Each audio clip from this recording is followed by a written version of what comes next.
Right, good afternoon, everyone, and welcome to the final elective session of our ELT Conference 2021. Final shout out for our wonderful sponsors, Cambridge Assessment English, Ensley Insurance, Language Cert, Macmillan Education, and Trinity College London. Just to say, if the session does go down, we'll try and get you back in. This is a half-hour session. If anyone has any questions, please pop them in the Q&A box and Melly will do his best to try and answer them. But without further ado, as we have not got much time, I will leave you in Melly's capable hands. Thank you, Melly. Thank you to you. So let me share my screen. Just a second. All right. So welcome, everybody. And to introduce myself, I've been trained at British Council Istanbul as IELTS teacher trainer. And then, I have been doing this very lovingly, to be honest. And I have been teaching IELTS at Stafford House International London. And I'm the IELTS subject leader there.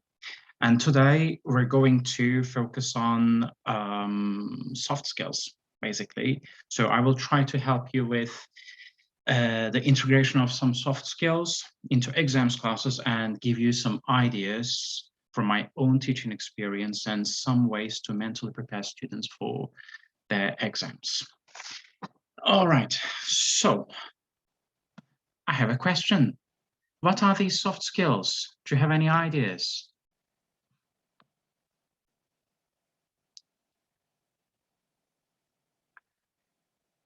Yeah, timekeeping, time management, definitely. See in the chat box, taking notes. Yeah, why not? What other things do you think of? Stress management, definitely. Yeah, there you go. Well, thank you guys. So basically, some soft skills are, as you say, communication, cooperation, problem-solving skills, social skills, time management, critical thinking, and group work. And today's special focus is going to be on critical thinking, time management, and group work. So let's start with critical thinking. I have two questions for you. All right, so the first question, what skills are needed for critical thinking? Maybe if you can, again, write in the chat box, I'll be more than happy. What skills are needed for critical thinking? What do you think?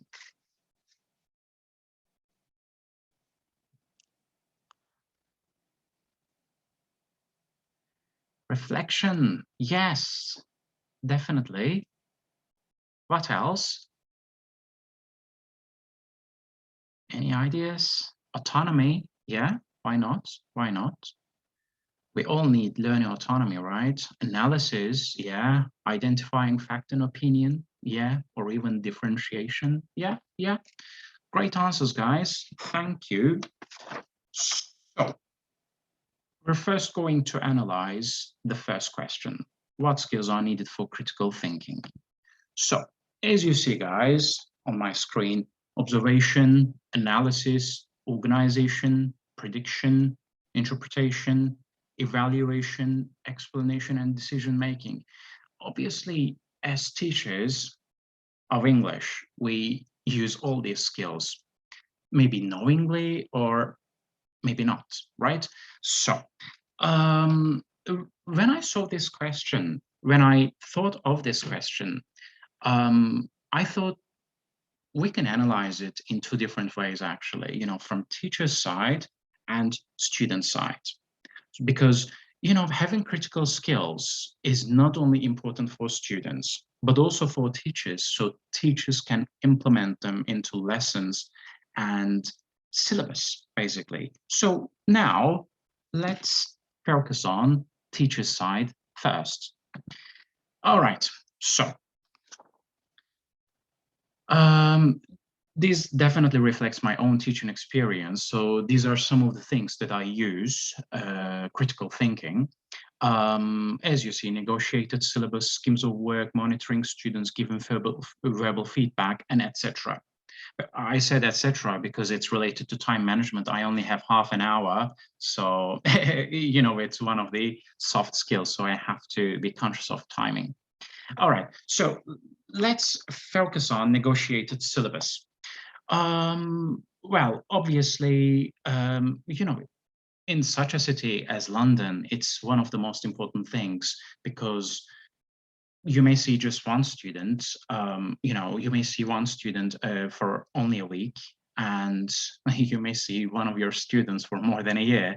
So obviously you don't want to use the same materials, but same topics can always be the case, right? So what I do is I always negotiate with my students, first things first, on Monday when I see them. So obviously this is where critical thinking or soft skills start. So obviously, this is my view, my humble opinion. It would be a bit unrealistic and not very helpful to students if we just follow a course book. So I always prefer negotiating with my students. And also, you know, another point is when I start negotiating with students, I critically communicate with them. And this is a very good start to the week, I believe.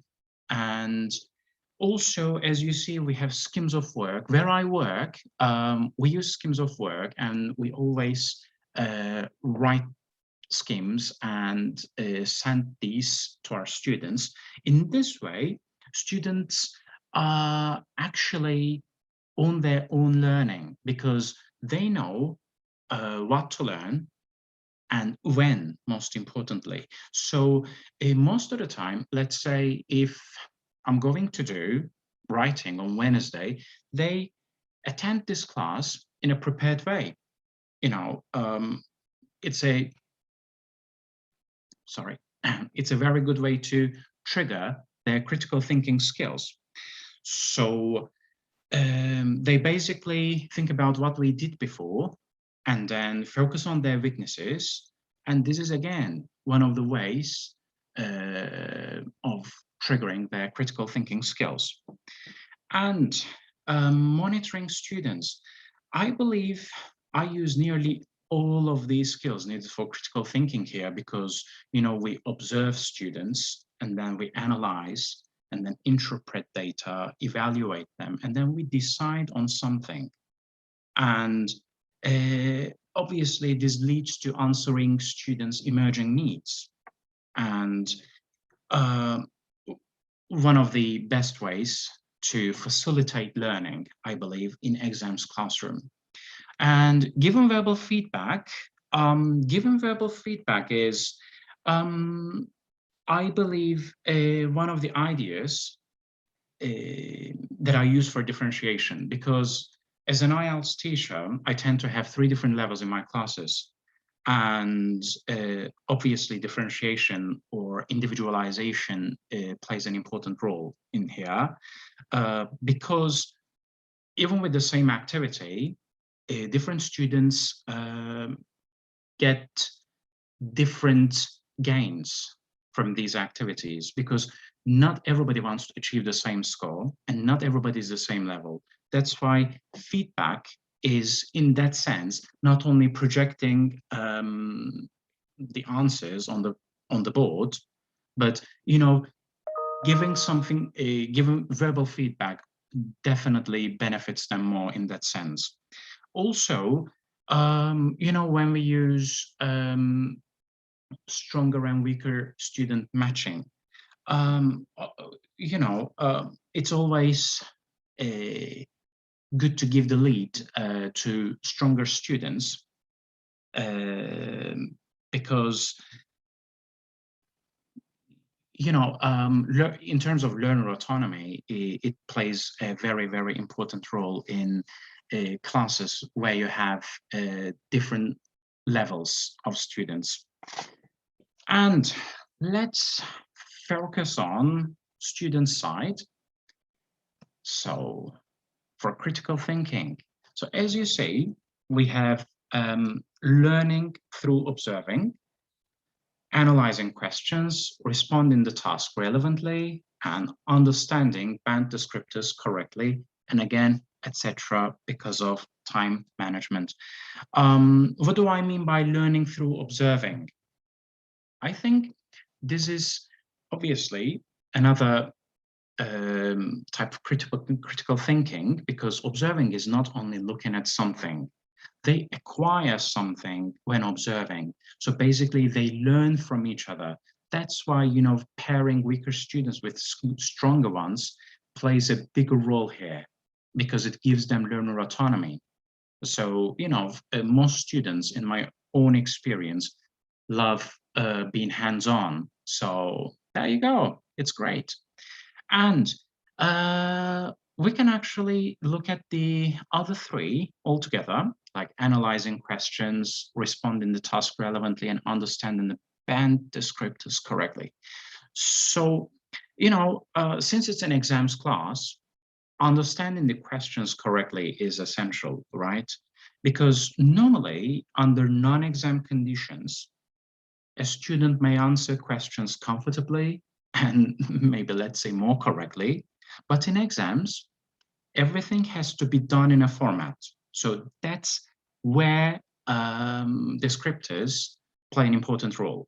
So what I do is, whenever I have a new student or whenever I start a new group, I always provide them with band descriptors, because students, let's say in IELTS, if they want to get a 7, so they understand what they need for 7. But obviously, this is the case for writing and speaking, because as you might know, in listening and reading, we just have to look at the answers. We just can't provide students with any other things in that sense. So after giving them band descriptors, we analyze what is needed for each band score. As a result, they tend to ask critical thinking questions. Oh, how do I do this? Oh, for this grammar part, what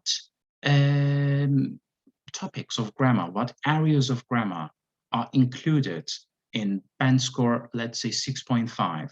So they raise their awareness, actually. And well, let me see.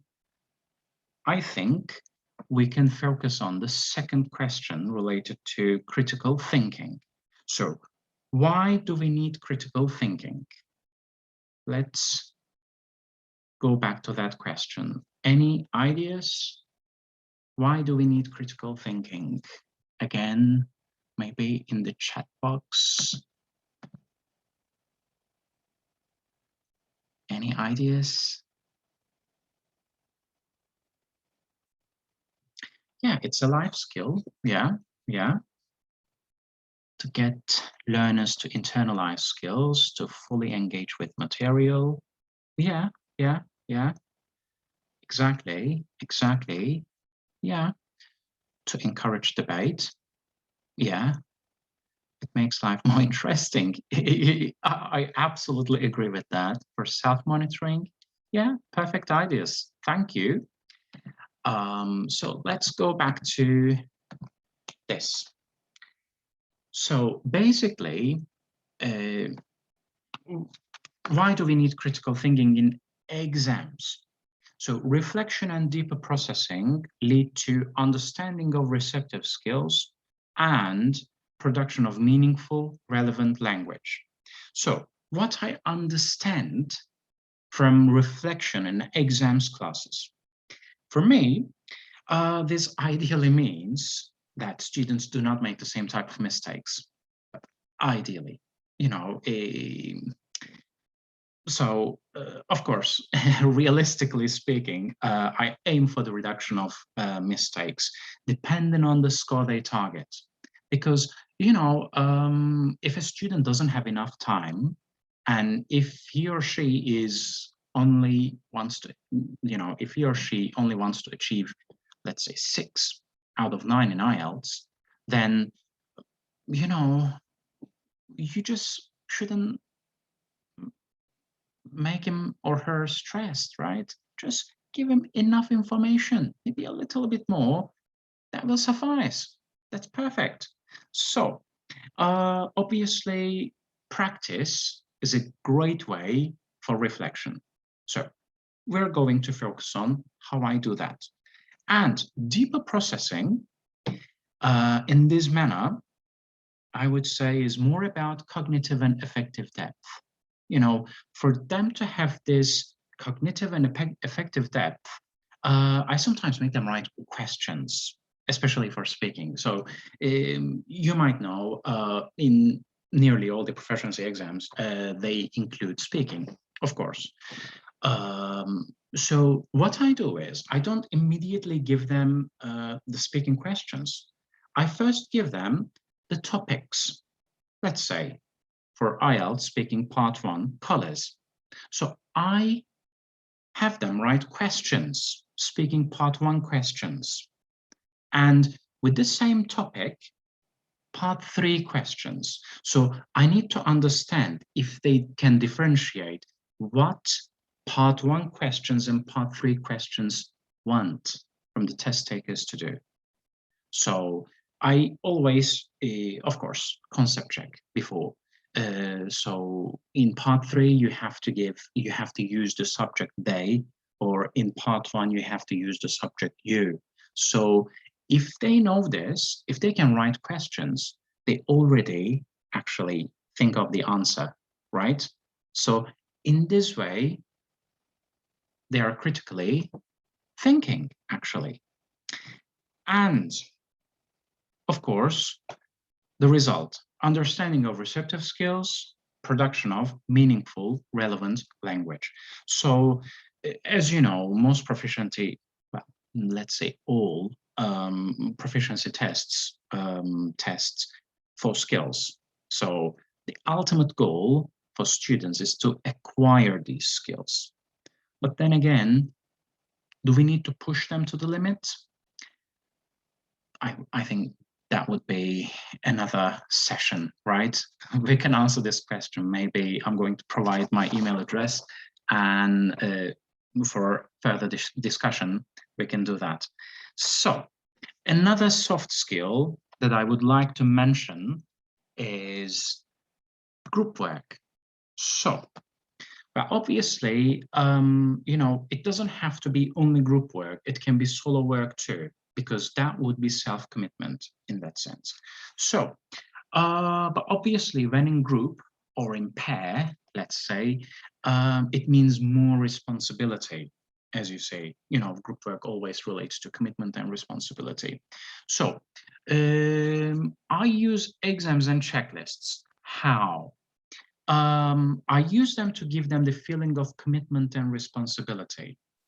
It stimulates their critical thinking skills, because after students have an exam, I give them a checklist, especially for productive skills, because we have the band descriptors, public band descriptors, and they check each other's work. And obviously, this is effective communication and analysis, and both of which are soft skills, as we saw in one of the first slides.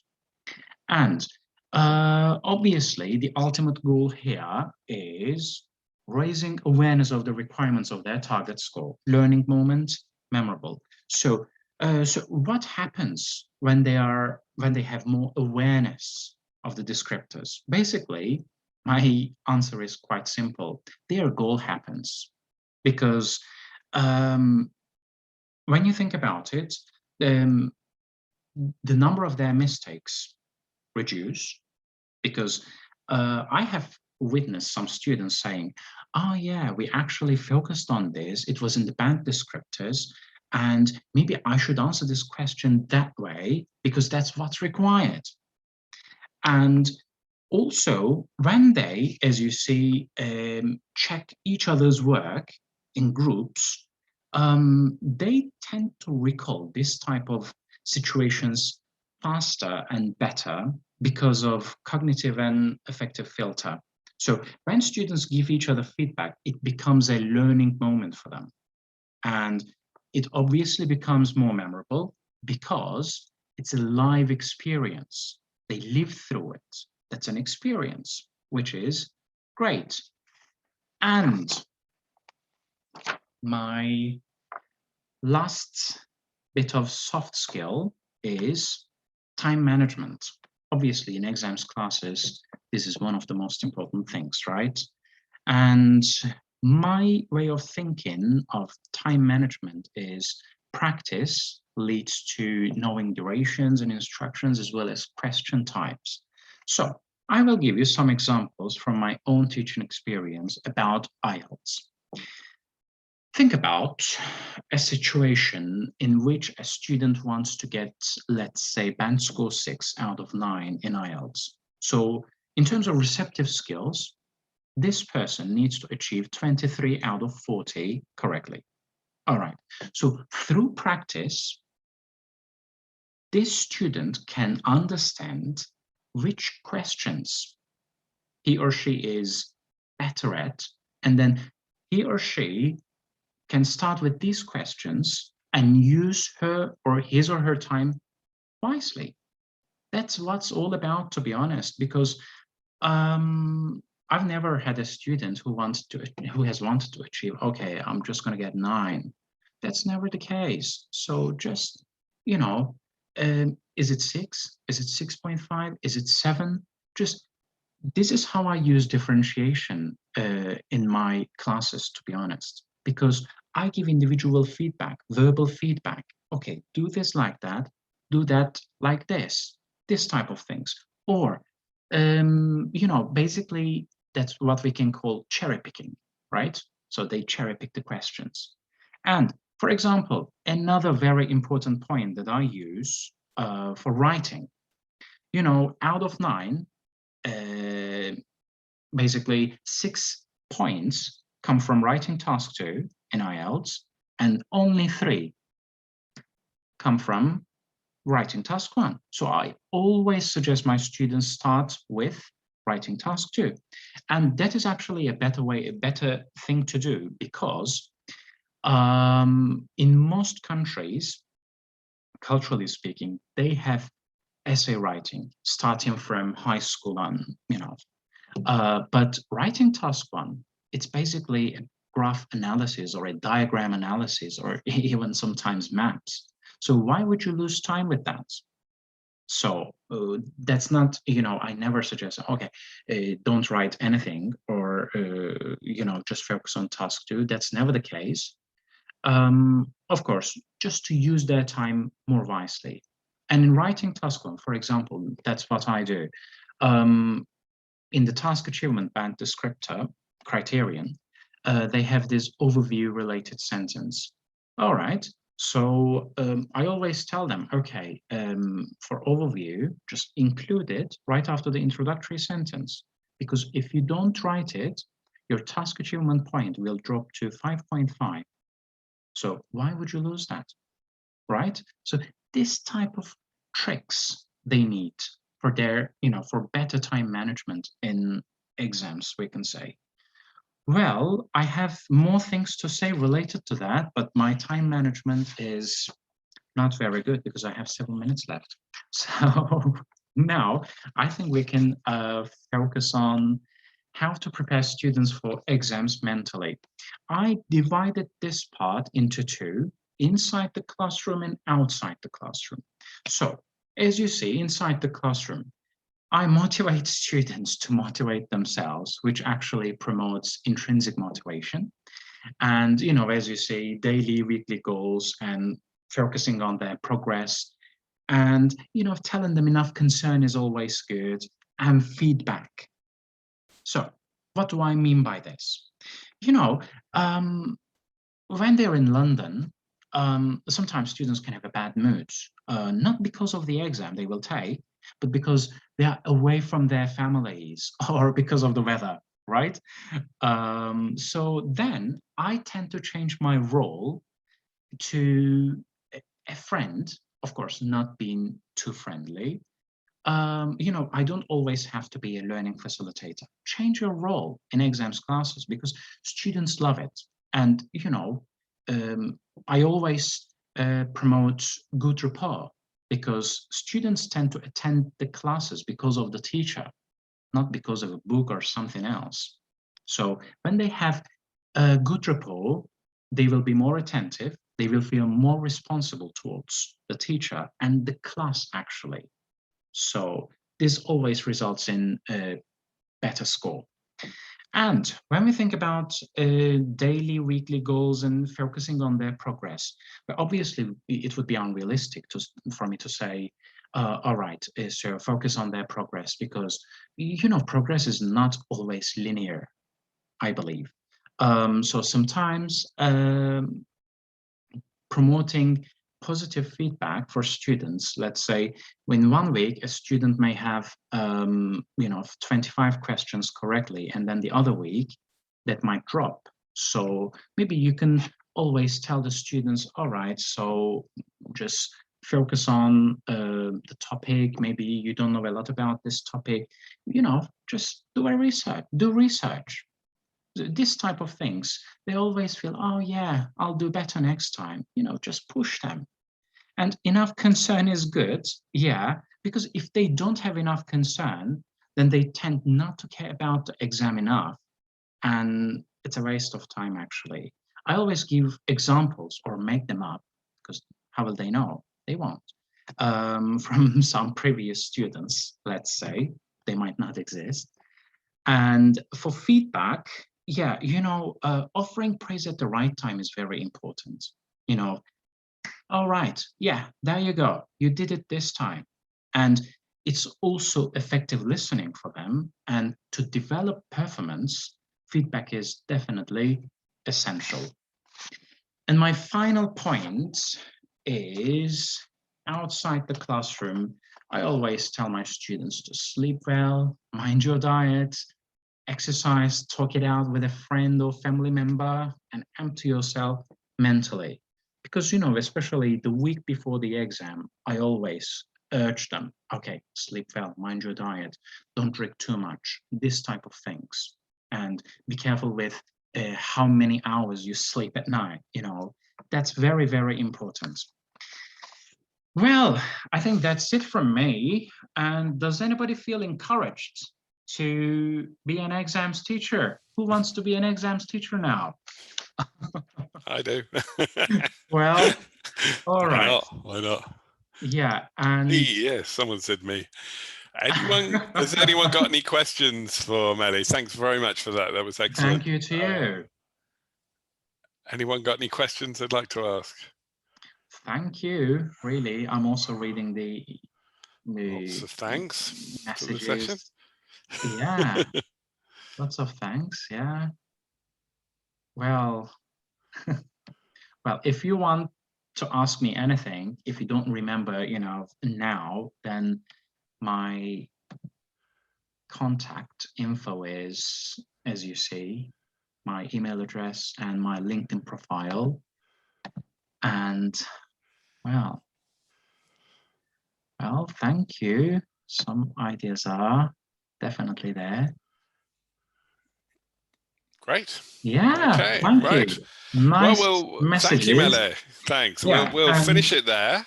Yeah, and we've if got you find the references, then you can also check them out, I guess. Okay, good. All right. Great. Okay, well, there's a break now. There's a Zoom hangout for anyone who wants to have a little bit more of a chat in the break.